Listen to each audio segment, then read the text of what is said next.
আল্লাহর নামে, তিনি পরম করুণাময় এবং অত্যন্ত দয়ালু। আমরা ত্রাণ নিয়ে আসছি আপনাদের জন্য গাড়িতে করে।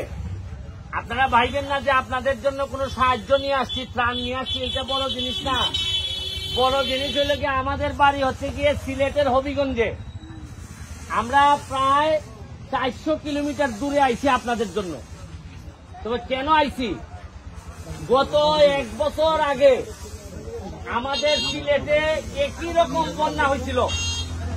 আমাদের সিলেটের মানুষের বাড়িতে বাড়িতে এইরকম পানি ছিল, যেরকম পানি আপনাদের এখানে এবার উঠছে। আপনারা কক্সবাজারের মানুষ, চট্টগ্রামের মানুষ লক্ষ লক্ষ টাকা দিয়ে আমাদের সিলেটের মানুষকে আপনারা সহযোগিতা করছেন। ওই সময় আমরা বলছিলাম যে আপনারা যেভাবে আমাদের বিপদে দাঁড়াইছেন, যদি আপনারা কোনদিন বিপদে পড়েন তাহলে আপনাদের পাশে আমরা দাঁড়ানোর চেষ্টা করব, এবং এর অংশ হিসাবে খুব বেশি আনতে পারি নাই, তারপরও আপনারা বিপদে পড়ছেন এইটা শুনে আপনাদের পাশে দাঁড়ানোর জন্য আইছি এবং কৃতজ্ঞতা প্রকাশ করতে আইছি। এবং আমি বিশ্বাস করি মানুষ হিসাবে খুব বেশি কিছু করা লাগে না, জীবনে যদি কৃতজ্ঞতা প্রকাশ করতে পারেন তাইলেই আপনি রাব্বুল আলামিনের কাছে আপনি প্রিয় পাত্র হবেন। আপনারা ভাইবেন না যে এটা আপনাদের অধিকার আছে এই জায়গার মধ্যে। আপনারা আমাদের সিলেটবাসীকে ঋণী করছেন, এটা অধিকার আছে আপনাদের। আমার কষ্ট হয় কি জানেন, কষ্ট হয় যে আপনারা জিজ্ঞেস করতে পারেন যে বন্যা আরো 1 সপ্তাহ আগে হয়েছে, আপনি 1 সপ্তাহ পরে কেন আইলেন? আপনারা বলতে পারেন যে ওই সময় আসলেন না কেন? আমি তো ভয় পাইছি। আমার কাছে মনে হয়েছে যে চট্টগ্রাম কক্সবাজারে বন্যা হইলে সিলেট থেকে আমার আশা লাগবে, এটা আমার বিশ্বাস হয় নাই। কারণ আমরা সারা জীবন আমরা জানছি চট্টগ্রামের একজন ব্যবসায়ী চাইলে একটা বন্যা দুর্গত এলাকা কভার করতে পারে। আপনাদের হাজার হাজার কোটি টাকার মালিকের ব্যবসায়ী আছে আপনাদের শুনেন, জন্মস্থানের সেবা করা যদি ইবাদত হয়, যারা এইসব এলাকায় জন্মগ্রহণ করছে চট্টগ্রামে, এইসব জন্মস্থানের মানুষ যদি দাঁড়াই যাইত তাহলে আপনাদের একটা দিনও না খাইয়ে থাকতে হইতো না। আপনাদের এলাকাতে মানুষ ব্যবসা করে হাজার হাজার কোটি টাকা বানাইছে, কিন্তু আমি আইসা জিজ্ঞেস করলাম বিভিন্ন লোকজনকে যে তারা আসছিলেন কিনা। আমার কাছে মনে হয়েছিল যে আমাদের মনে হয় আর আশাই লাগবে না, আপনাদের ছেলেরাই, আপনাদের মেয়েরাই হয়তো, তারা অনেকেই করছেন। আপনাদের এমপি সাহেব অনেক করছেন, আপনাদের চেয়ারম্যান সাহেব অনেক করতেছেন, দেখলাম এইরকম ইয়াং মানুষ অনেক করতেছেন। তবে এমপি আর চেয়ারম্যান দিয়ে তো হয় না।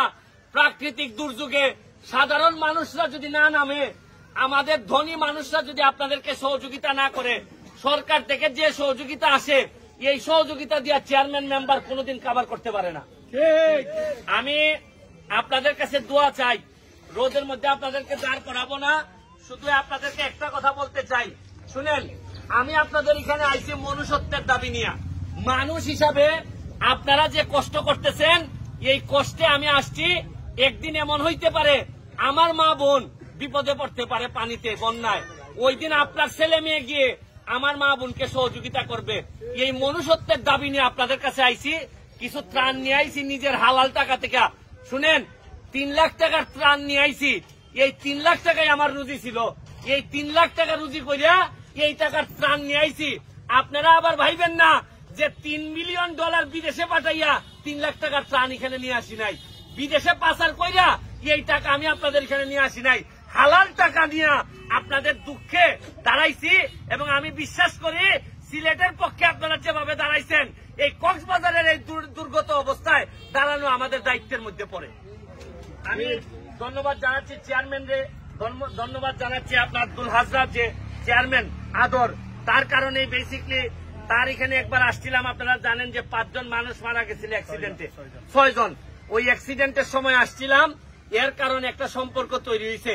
এখানে আমাদের ঢাকা ইউনিভার্সিটির একজন শিক্ষক আছেন, আমাদের ভাই, আপনি আসেন, অসুবিধা আসেন, উনিও আসছেন, সেই নীলফামারী থেকে আসছেন।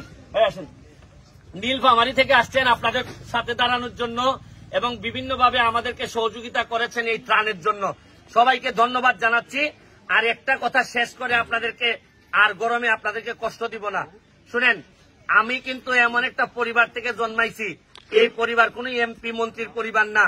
আমার বাবা মা একদম সাধারণ পরিবারের, শুধু আমারে পড়াশোনা করাইছেন বইলা আজকে আমি ব্যারিস্টার হয়ে আজকে অনেক টাকা ইনকাম করি, ইনকাম করে মানুষের বিভিন্ন জায়গায় মানুষ যখন বিপদগ্রস্ত হয় তখন দাঁড়াইতে পারি। আমার মা কিন্তু আমার নিয়ে গর্ববোধ করে যে আমার ছেলেটারে আমি বুঝি নাই যে এই ছেলেটা পড়াশোনা করে একদিন ব্যারিস্টার হবে। আমি আপনাদেরকে অনুরোধ করি, আপনারা আজকে বন্যার্থ, আপনারা সাহায্য প্রার্থী, মনে রাখেন যে নিজের ছেলে মেয়েটারে যদি স্কুলে পাঠাইতে পারেন, বিশ্বাস করেন আপনার ছেলে আপনার জন্ম যেখানেই হোক আপনি গরিব হইতে পারেন, কিন্তু পড়াশোনা এমন জিনিস আপনার ছেলেটারে জজ ব্যারিস্টার বানাই দিতে পারে। এই অনুরোধটুকু আমি আপনাদের জন্য রাখতেছি যে আল্লাহর ওয়াস্তে ছেলে মেয়েগুলারে পড়াশোনা করায়েন। যদি পড়াশোনা করান তাহলে এরা শুনেন, চেয়ারম্যান, মেম্বার, এমপি, মন্ত্রী দিয়ে দেশ বদলাবে না। দেশ বদলাবে যেদিন আপনার ঘরের সন্তান ব্যারিস্টার হবে, জজ হবে, ম্যাজিস্ট্রেট হবে, সেদিন আপনাদের ভাগ্য বদলাবে। এই কথা বলে আজকের মতো বিদায় নিচ্ছি।